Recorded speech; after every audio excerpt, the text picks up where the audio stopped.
I was actually born in Lower Manhattan. My mom and dad lived in an Irish immigrant enclave in Amsterdam Avenue.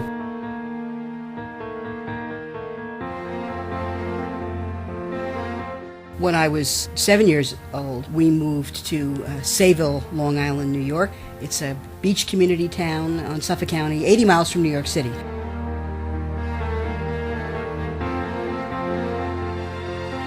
I've got two younger brothers, Kevin and Dennis. Kevin is a geriatric psychiatrist, and he works in Brooklyn. And my baby brother, Dennis, he lives in Kent, Ohio. If there are things that define me, the first is having been born to a very Irish, very Catholic, very sweet mother and father. The next is that I did have a religious vocation, and I knew that quite young. I was tagged in the first or second week of my freshman year at Seton Hall High School in Patchogue to belong to their speech and debate club. Speech and debate at Seton Hall, and actually in the United States at that time, there was both a public national speech and debate league and a Catholic speech and debate league. Whatever natural ability that I have as a teacher or a lecturer was honed and developed in me very early on, and it relates to this training I had. I remember I started it when I was 14, so I was pretty young. There's no question in my mind that I was meant to come to the Sisters of Charity of Halifax, and Canada was the place that I was going to be able to make some kind of contribution in my ministry. It was clear to me that it wasn't just to be a nun, it was to be a nun in a particular place. Yes, we were at the Mount. I was in Habit at the time, and we studied then pretty much in what we would consider a cloistered environment for 5 years.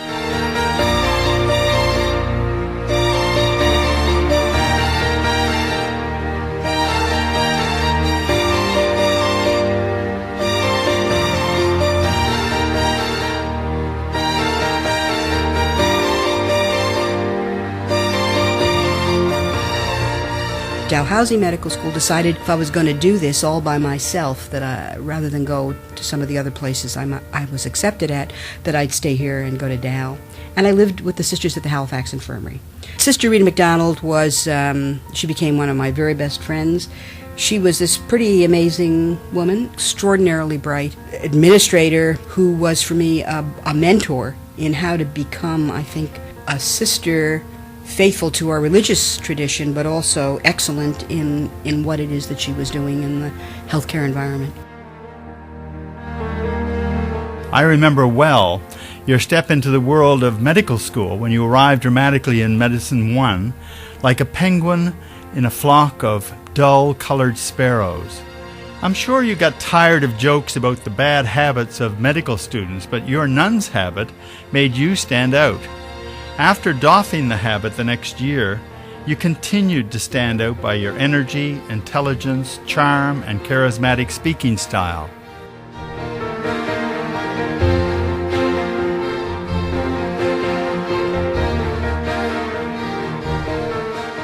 I got to know her first and foremost because she expressed an interest in pediatrics. And she was obviously cut out to be a pediatrician, because she was a very empathetic individual and related well to children and so on, all sorts of reasons. Number one, she's a very good listener.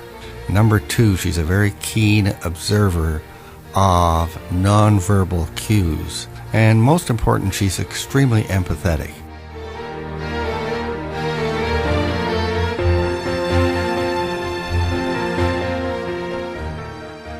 To be in Halifax with a bishop who was the youngest bishop in Halifax and one of the youngest that attended the Second Vatican Council.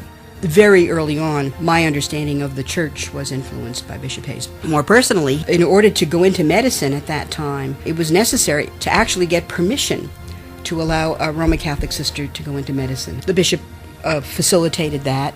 Over the last 40 years has been just this enormously positive, supportive influence, always helping keep me straight when I get frustrated about theological things or the church. I mean, I don't know anyone in my life who has been at the deathbed and helped reconcile more people to God than Archbishop Hayes.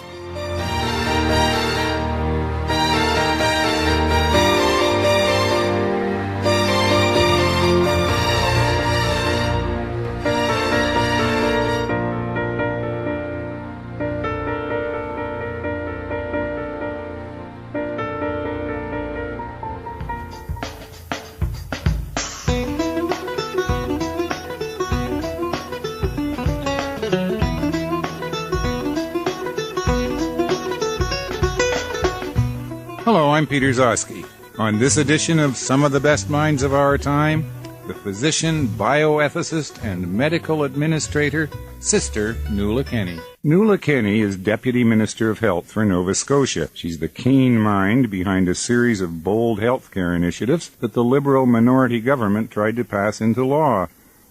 That's a tough position for any deputy minister, but particularly tough for one who's only been in the job for 5 months, and whose life, just a few months ago, consisted of being chief of pediatrics at a major Halifax hospital, director of bioethics education at Dalhousie University, and a Roman Catholic nun.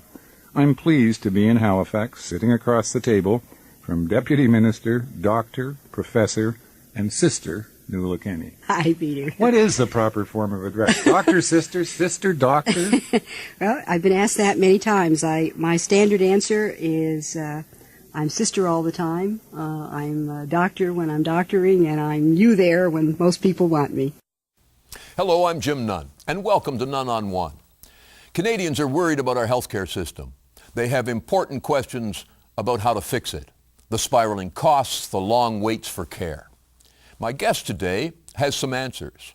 She's a pediatrician, a Catholic nun, a former Deputy Minister of Health, and an expert on medical ethics. She is Dr. Nuala Kenny. Healthcare is not free in Canada. We pay for it for each other. Okay, this is a shared common resource. The thing I'm despairing about is not that we don't know how to fix things, Jim. It's that we don't do it.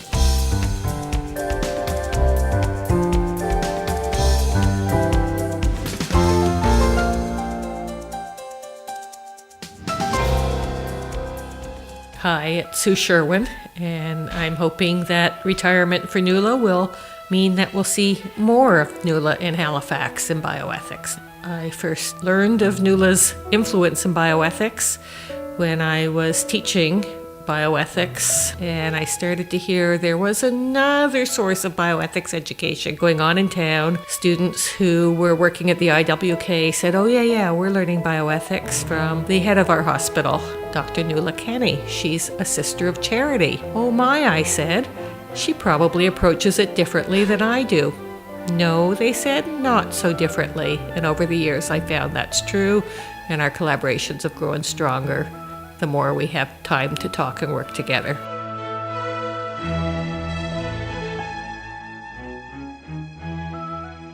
Hi, Dr. Kenny. It's Cheryl Bailey.